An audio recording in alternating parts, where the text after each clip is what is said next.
We're continuing our series in lessons in leadership, and we have C. Balagopal with us, IAS officer. Then he goes and starts this company from scratch in collaboration with a research institution and builds it to one of the world's leaders in its field. Bala, as he is lovably known to his friends, is very different from most business people. And I'm going to ask you to tell us why companies should have more of a democratic framework and the benefits that would accrue. As I mentioned in another context, the trinity which determines the success or failure of a business are quality, cost, and delivery.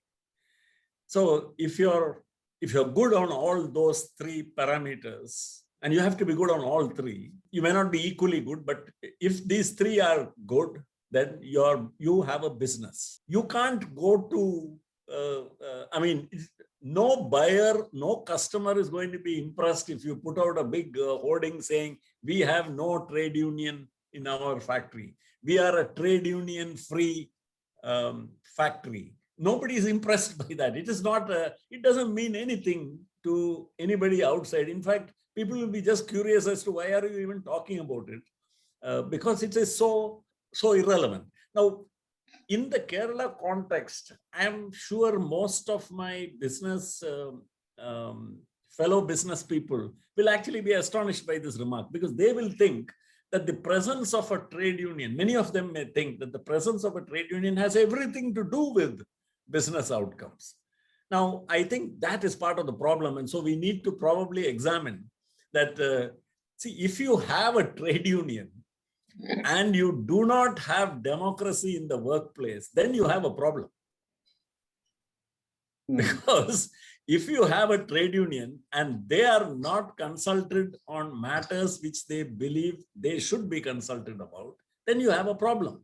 And that's why I say that you should have, any business person should have no hesitation actually in democratizing the workplace and democratizing decision-making relating to many more decisions relating to work than is currently the practice. Because by doing so, you will be ensuring that the trade union and the workers' representatives who form into a trade union do feel very much part of the enterprise. They feel their voice is being heard. Because what is the point in forming a trade union if you are not heard?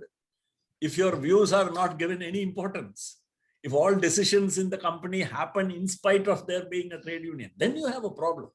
So you are right about this, that in Kerala and in India, having a trade union is considered a problem because most managers, most managements are not really very democratic in their way of working. In fact, most of them are pretty feudal in their way of working. They are very authoritarian way they take decisions. They take decisions in a very opaque way. They even do not consult their managerial staff about it. Managers are sort of almost have dictatorial powers, and they value that. And they think that that is what is so special, about private enterprise. So they think the thing about private, I think the whole thing has been perverted in, the understanding has been perverted, unfortunately, in our country and in our state. Private enterprise is seen as a freedom to do what you want, whatever you want. No, but that is astonishing. And nobody can, in a democratic polity, which is a rule-based society, you cannot do whatever you want. You have to work according to rules, according to statutes. Factories and Boilers Act constrains the way you can treat workers, the working conditions, the safety and health of the workers, the hours of work. All these things are determined. You are not free to fix whatever you feel like for all that. All that is fixed by statute. Now that would be very different in a totalitarian state or in a banana republic where you just have to go and pay a bribe to the local prime minister or the local dictator or whoever it is, and then he will say you can run whatever you feel like. Now India is not like that, and Kerala is definitely not like that.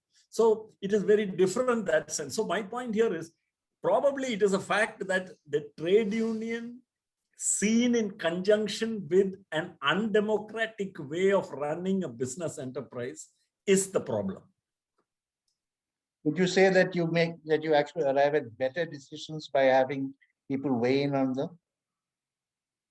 I have absolutely no doubt in my mind, Praveen, that decisions are better by having more inputs into decisions, by listening to more people on key decisions, you are only getting more inputs before the decision is made. In other words, there is more deliberation, more discussion before a decision is made.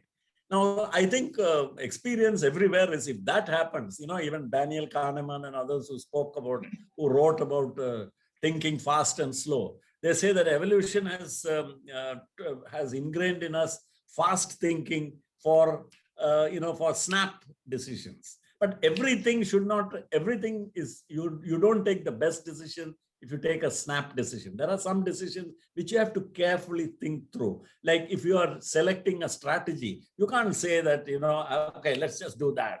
You can't do that. If you're going to commit your company to 3 to 5 years for heavy capital expenditure, for a new plant, for a whole new line of product, etc., it has to be a carefully weighed decision. Now, in decisions like that, what is the harm in listening to the workers? What is the harm? Because they will bring a perspective which is from the shop floor. They will be able to tell you things about the shop floor which even your most highly qualified engineer will not be able to. These are guys who can coax the machine. They talk to their machines. These guys. They are masters of the black art of manufacturing. In that part of manufacturing which cannot be captured in standard operating procedures. And you don't listen to them.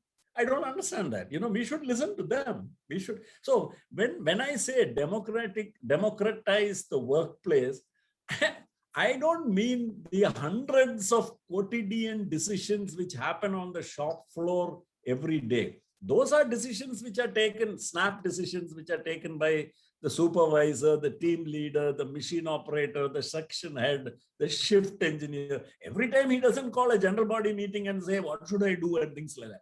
So most of the time he takes decisions. Those people take their decisions. But I'm talking about decisions like, do you want to change the shift time? Do you want to change the shift rota? Do you want to have a change in the way overtime is allocated? Now, these are not things you should take snap decisions. Why not consult the workers? If you can, because they are affected, if you consult them, I think you will come to a better decision. And they follow through more effectively, I would imagine. Exactly. Thank you for that, Bala.